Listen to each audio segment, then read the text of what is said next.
ഗതാഗത മന്ത്രി കെ.ബി. ഗണേഷ് കുമാറും ഡ്രൈവിംഗ് സ്കൂൾ സംഘടനകളുമായുള്ള ചർച്ചാ വിജയം 15 വർഷം പഴക്കമുള്ള വാഹനങ്ങൾ മാറ്റണമെന്നത് 18 വർഷമാക്കി ഉയർത്തിയെന്ന് മന്ത്രി പറഞ്ഞു. ഡ്രൈവിംഗ് പരിശീലനത്തിനുള്ള ചാർജ് ഏകീകരിക്കും.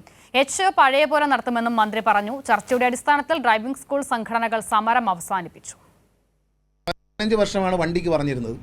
അപ്പോൾ കുറച്ചുകൂടി പുരാതനമായ വണ്ടി ഓടിക്കണമെന്നുള്ളവരെ ആവശ്യം പരിഗണിച്ചുകൊണ്ട് അത് 18 വർഷമായി വർദ്ധിച്ചു.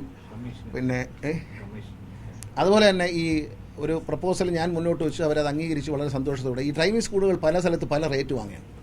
അപ്പോൾ അത് ഏകോപിപ്പിക്കാൻ വേണ്ടി 3 മാസത്തിനകം റിപ്പോർട്ട് തരത്തക്ക രീതിയിൽ ഒരു കമ്മീഷനെ സർക്കാർ നിയമിക്കും.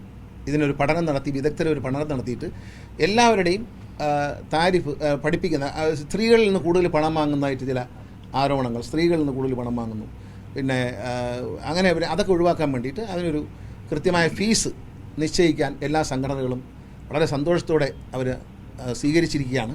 അതെ, ഇപ്പോൾ തൽക്കാലം ആദ്യം റോഡ് ടെസ്റ്റ് ആദ്യം എന്നുള്ള മാറ്റി ആദ്യം എടുത്തുകൊണ്ട് പഴയ പോലെ റോഡ് ടെസ്റ്റ് പിന്നെ എടുക്കും. പക്ഷേ റോഡ് ടെസ്റ്റ് റോഡിൽ തന്നെ എടുക്കും.